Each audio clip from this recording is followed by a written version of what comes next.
Admiral Samira Patel stood at the observatory window of the International Space Station, her dark eyes fixed on the shimmer of Aurora Borealis below. 20 years of space service hadn't dulled her wonder at Earth's beauty, but today something felt different.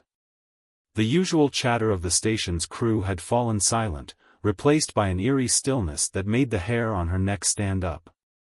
"Admiral, you need to see this." Dr. Marcus Thompson's voice crackled through her earpiece. The station's lead physicist rarely showed emotion, but now his words trembled with barely contained excitement. In the main control room, every screen displayed the same image, a complex pattern of geometric shapes, pulsing with an inner light that seemed to defy the laws of physics. It appeared simultaneously on every device capable of receiving signals, Marcus explained, his fingers dancing across the keyboard. Phones, computers, satellites, everything. The pattern shifted, transforming into recognizable text. "To the inhabitants of Earth, we are the Helios Collective. Your star system approaches grave danger. Your current technology cannot detect it. Without intervention, extinction is inevitable." Samira's military training kicked in. "Have you verified the source?" "That's the thing," Marcus replied, pulling up a detailed analysis. "The signal didn't travel through space, it manifested directly in our systems, using principles we can't even begin to understand. This is far beyond any technology we possess." Within hours, the United Nations Security Council convened an emergency session. Samira found herself addressing world leaders from the ISS's communication hub, her image projected onto screens in New York.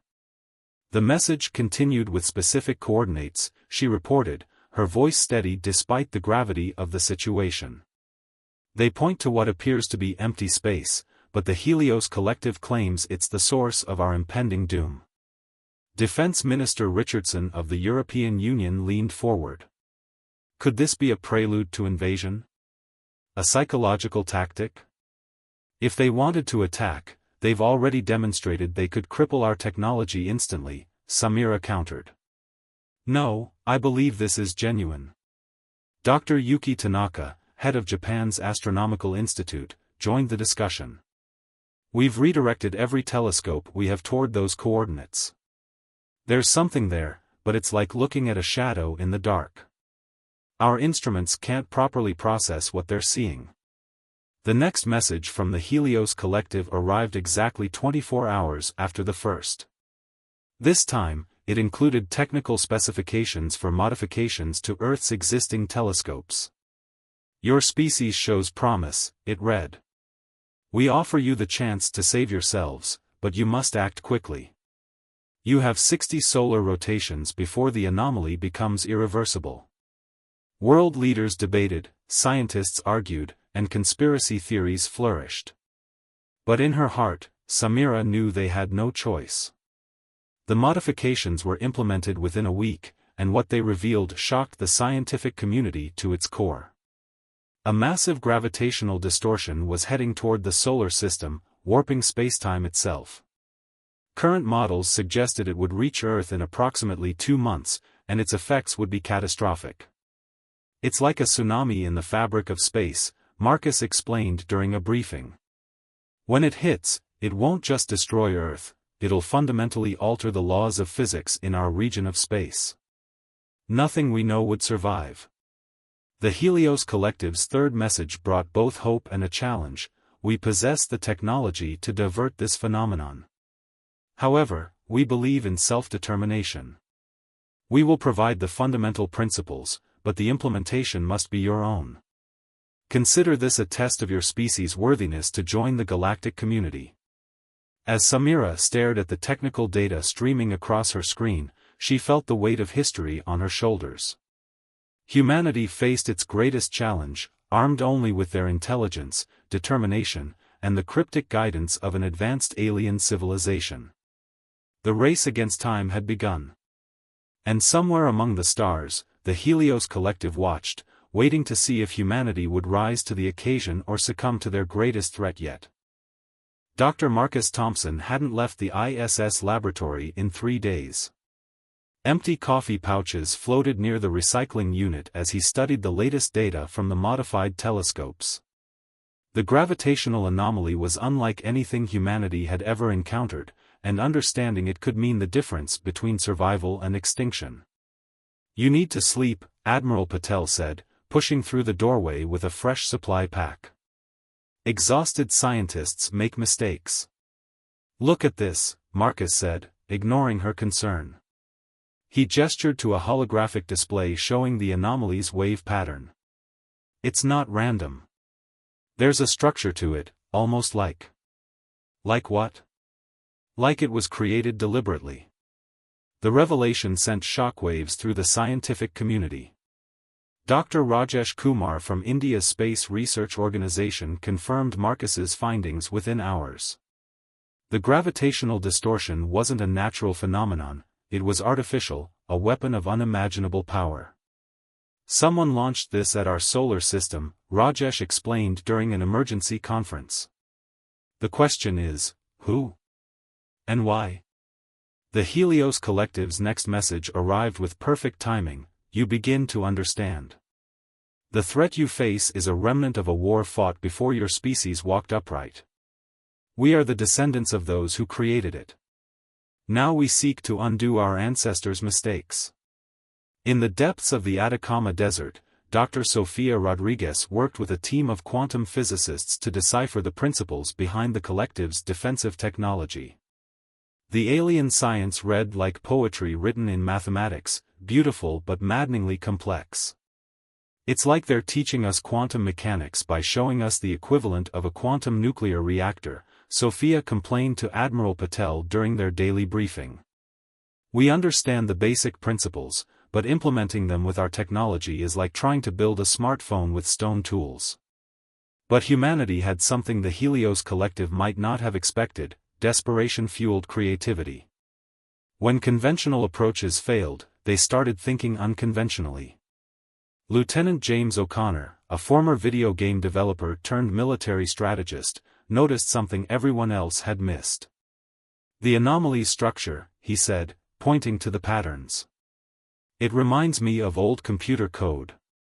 It's not just a weapon, it's a program written in the language of spacetime itself." This insight proved crucial. If the anomaly was a program, it could be hacked. Teams worldwide began developing what they called the quantum firewall, a barrier that would not just block the anomaly but rewrite its fundamental instructions. The Helios Collective's response was swift: "You surprise us. We expected you to attempt to deflect or destroy the anomaly. Instead, you seek to change its nature. Your approach is unconventional." But time was running out. Early effects of the approaching distortion were already visible: subtle changes in gravitational measurements, unexpected quantum fluctuations, and disturbances in Earth's magnetic field. The world's wildlife seemed to sense the coming danger, with mass migrations occurring out of season and unusual behavior patterns emerging globally. Dr. Thompson made another breakthrough while reviewing historical data. "The dinosaurs," he announced during a global briefing. "Their extinction wasn't caused by just an asteroid. There are traces of similar gravitational distortions in the geological record. This has happened before." Admiral Patel stared at the evidence with growing concern. "Are you saying Earth is some kind of cosmic battlefield? That advanced civilizations have been fighting their wars here while we evolved?" "More like we evolved because of their wars," Sophia interjected. "Each catastrophic extinction event created opportunities for new species to emerge. Humanity might exist because of these ancient conflicts." The Helios Collective confirmed this theory: "Your world has been shaped by forces beyond your understanding. But now you have the chance to shape your own destiny. Your solution is innovative, but implementation will require precision that may be beyond your current capabilities. You have 30 rotations remaining." In orbit, the ISS had been transformed into humanity's primary research center. Scientists from every major space agency worked in shifts, testing and refining the quantum firewall concept. They had the theory, they had the basic principles, but translating that into working technology seemed almost impossible. Then Lieutenant O'Connor had another insight. "We're thinking too linearly," he said. "We don't need to build something as advanced as their technology. We just need to use what we have in ways they never imagined." His solution was brilliant in its simplicity. Instead of trying to match the Helios Collective's advanced technology, they would use Earth's entire satellite network as one massive quantum antenna, amplifying their relatively primitive technology to the required level. As Admiral Patel looked at the plans, she felt a glimmer of hope. Humanity wasn't just fighting for survival anymore, they were proving their worth to an advanced civilization that had probably seen countless species rise and fall. The question was, would their unconventional approach work, or would Earth become just another battlefield in an ancient cosmic war? Lieutenant O'Connor's plan to convert Earth's satellite network into a quantum antenna was ambitious, perhaps impossibly so. But as Admiral Patel often said, impossible was humanity's specialty. The challenge now was coordination. Every satellite would need to be precisely aligned, and every nation would need to cooperate perfectly. "We're talking about synchronizing over 5,000 satellites from 40 different countries," Dr. Rodriguez explained during the global implementation meeting. "Some of these nations haven't spoken to each other in decades." The United Nations Assembly Hall had never seen such focused cooperation. Former enemies sat side by side, military commanders shared classified satellite data, and tech companies freely offered their proprietary technologies. The approaching anomaly had accomplished what decades of diplomacy couldn't: true global unity. But unity didn't mean the path was smooth. Dr. Nikolai Petrov, Russia's leading quantum physicist, identified a critical flaw in the initial calculations. "The quantum resonance between satellites will cascade," he warned. "Without perfect timing, we risk creating a feedback loop that could tear apart our entire orbital infrastructure." The Helios Collective's message seemed to anticipate their struggle. "Your species' greatest strength is not your technology, but your ability to overcome internal divisions when faced with external threats." However, cooperation without precision is merely coordinated failure. In low Earth orbit, the ISS had become humanity's command center. Admiral Patel worked with an international team to choreograph what would be the most complex technological operation in human history. Every satellite needed new programming, every orbital path needed adjustment, and the margin for error was microscopic. It's like conducting an orchestra where every musician is miles apart, playing instruments we barely understand, and if anyone misses a single note, the world ends, Lieutenant O'Connor commented while refining the synchronization algorithms. The pressure took its toll. Sleep deprivation and stress led to mistakes. A test synchronization of just 10 satellites nearly resulted in a collision that would have triggered a catastrophic chain reaction of orbital debris. The incident forced them to reevaluate their entire approach. Dr. Thompson found inspiration in an unlikely source: beehives. "Look at how bees coordinate," he explained, displaying complex patterns on the main screen. "They don't rely on central control. Each bee responds to local signals while contributing to the larger pattern." This insight led to a fundamental redesign of their strategy. Instead of trying to control every satellite from a central point, they developed a quantum entanglement network that would allow the satellites to self-organize, like a massive orbital swarm.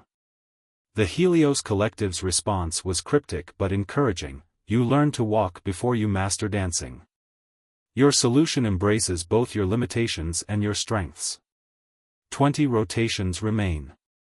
On Earth, the effects of the approaching anomaly intensified. Quantum laboratories reported increasing instabilities in their experiments. The asteroid belt showed signs of perturbation, and Jupiter's Great Red Spot began rotating in the opposite direction. The solar system itself was beginning to feel the strain. Dr. Rita Santos, leading the ground control team in Brazil, made a startling discovery while reviewing the anomaly's effect patterns. "It's not just distorting space," she announced. "It's trying to rewrite the fundamental forces of our region of space." If we fail, it won't just destroy Earth, it will change the very laws of physics that make our existence possible. The implications were staggering. The ancient war that created this weapon hadn't just been fought over territory or resources, it had been a battle for reality itself. The ability to change the basic constants of the universe would give any civilization godlike power. Admiral Patel called an emergency meeting of the global leadership. "We're not just defending Earth anymore," she declared. "We're preventing our region of space from becoming a beachhead for powers that could reshape the galaxy.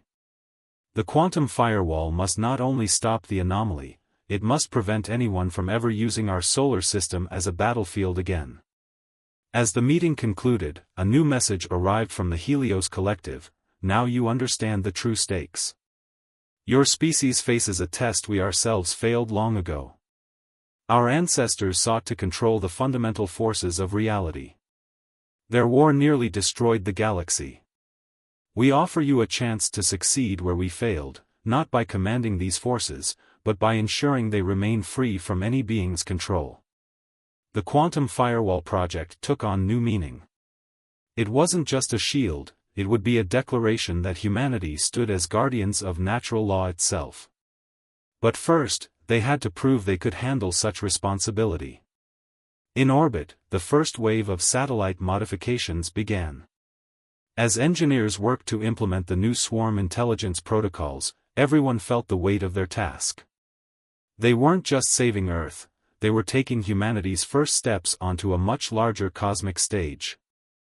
10 days remained before the anomaly would reach the point of no return. In the ISS Command Center, Admiral Patel watched as thousands of satellites began their carefully choreographed dance.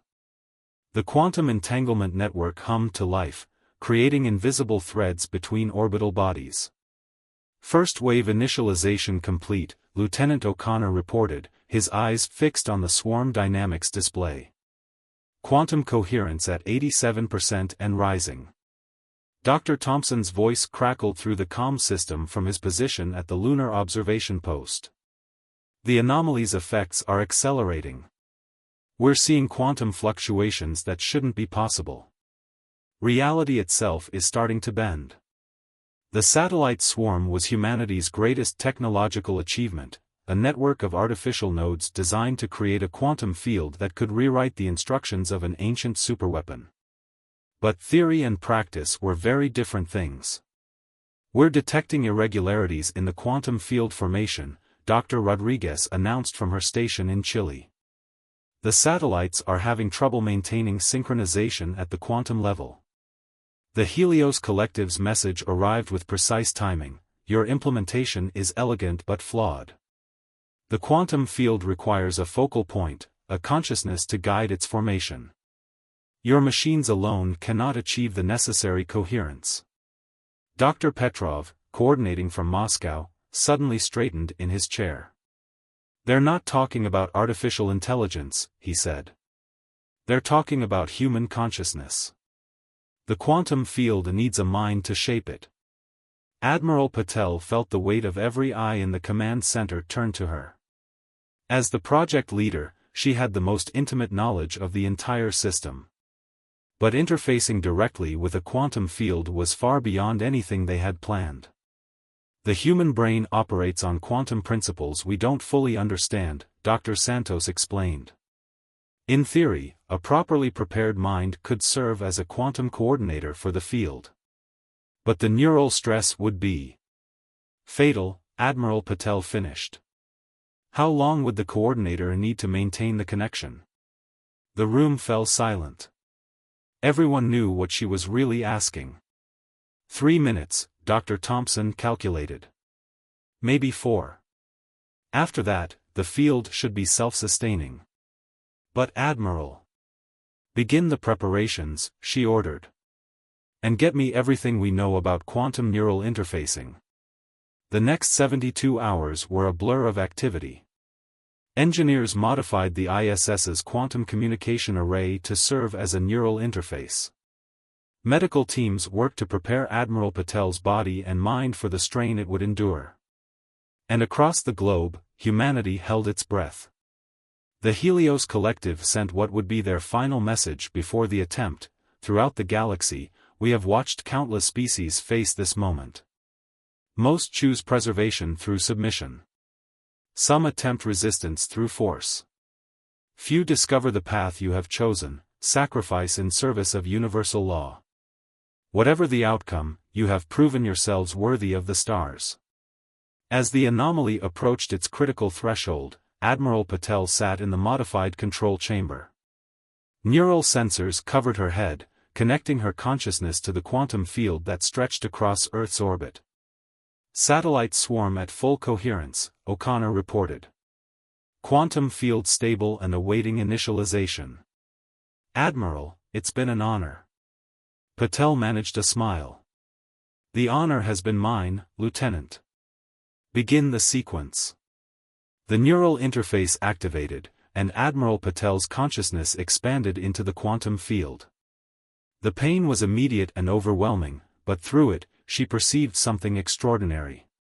She could feel every satellite, every quantum connection, every ripple in the fabric of space-time. More than that, she could sense the anomaly for what it truly was, a cascade of instructions written into reality itself, commanding the fundamental forces to reconfigure. And now, through the quantum field, she could rewrite those instructions. Field strength at maximum, someone called out, their voice seeming to come from very far away. Anomaly entering critical range. Admiral, if you can hear us. But Samira Patel was no longer just herself. Her consciousness had become the focal point of humanity's greatest achievement, a quantum lens through which the laws of physics themselves could be observed and altered. With what remained of her individual awareness, she began the final sequence. The quantum field responded to her will, extending toward the approaching distortion like a wave of crystallizing reality. Where the two forces met, space itself seemed to shudder. Through the haze of agony, Admiral Patel realized something profound. The Helios Collective hadn't just been testing humanity's technological capabilities or their ability to cooperate. They had been watching to see if humans would understand something their own ancestors had missed, that true power lay not in controlling the forces of reality, but in preserving them. As her consciousness began to fade, Patel completed the quantum firewall's primary function. But she also added something else, a message written into the very fabric of spacetime, visible to any civilization that might try to use this region of space as a battlefield in the future. This reality is under humanity's protection.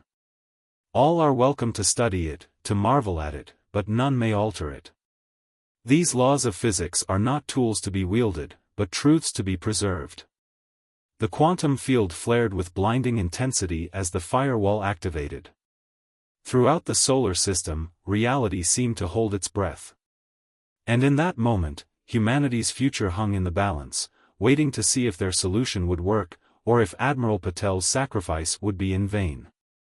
In the aftermath of the quantum firewall's activation, silence fell across Earth's communication networks. For 3 long minutes, every screen showed only static as reality itself adjusted to the changes. Then, gradually, systems came back online. Quantum field stabilized, Lieutenant O'Connor announced, his voice hoarse. The anomaly, it's dissolving. The firewall worked. In the modified control chamber, medical teams rushed to Admiral Patel's side. Against all expectations, they found a pulse, weak, but steady. Dr. Santos, monitoring the neural readings, couldn't hide her amazement. The quantum field, it's protecting her somehow, she reported. The neural patterns are unlike anything we've ever seen. It's as if her consciousness exists partially in normal space and partially in the quantum realm. 1 week later, Admiral Patel opened her eyes. Her first words, barely a whisper, stunned the medical team. They're coming. She was right. Within hours, the first physical representatives of the Helios Collective entered Earth's solar system. Their ships were works of art, crystalline structures that seemed to flow through space like liquid light. They took up position just beyond lunar orbit, and their message reached Earth on all frequencies. Humanity has succeeded where we failed, the transmission began. You faced extinction and responded not with fear or force, but with innovation and sacrifice. More importantly, you understood the true purpose of our test. Dr. Thompson, watching from the lunar observatory, noticed something remarkable. The quantum firewall isn't just blocking harmful alterations to spacetime, he reported. It's actually strengthening the natural laws in our region of space. We've created a sanctuary where the fundamental forces of the universe are protected. The Helios Collective confirmed his observation.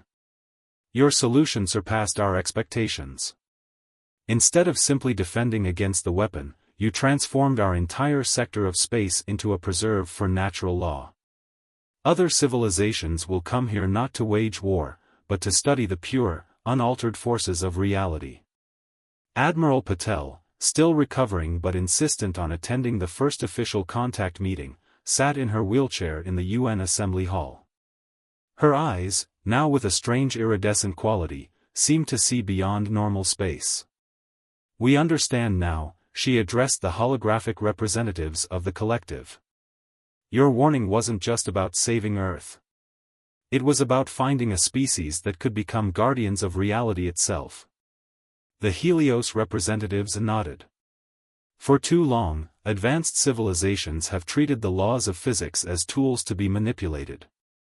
The galaxy needs regions where these laws remain inviolate, natural reserves of pure reality. Your solar system will be the first. The implications of this new role transformed human society. Scientific advancement accelerated as researchers from across the galaxy came to study Earth's protected region of space. Humanity's quantum firewall technology was adapted by other civilizations to create similar preserves, forming a network of sanctuaries throughout the galaxy. Lieutenant O'Connor, now heading Earth's Quantum Preservation Initiative, worked with scientists from 1,000 worlds to refine and expand the firewall's capabilities. Dr. Rodriguez led efforts to understand the unique properties of protected space, making breakthroughs that revolutionized our understanding of the universe. 5 years after the crisis, Admiral Patel stood at the dedication ceremony for the Earth Science Academy, the galaxy's premier institution for studying natural universal law. Her quantum-touched consciousness allowed her to perceive the subtle harmonies of protected spacetime, a constant reminder of humanity's new role. We chose to preserve rather than control, she told the assembled representatives from across the galaxy. In doing so, we discovered that the greatest power lies not in changing the laws of reality, but in protecting them. Earth is no longer just our home, it is the guardian of nature's most fundamental truths. The Helios Collective's final message before departing for deep space resonated with profound meaning. Your species began by studying the stars. Now you have become their protectors. The consequence of heeding our warning was not just survival, but evolution into something greater than we imagined. The galaxy's future is safer in your hands than it ever was in ours. As humanity stepped into its new role as custodians of cosmic law, the quantum firewall stood as a testament to their achievement. Written into its very structure, Admiral Patel's message continued to ripple through spacetime, a reminder that some truths are not meant to be conquered, but preserved.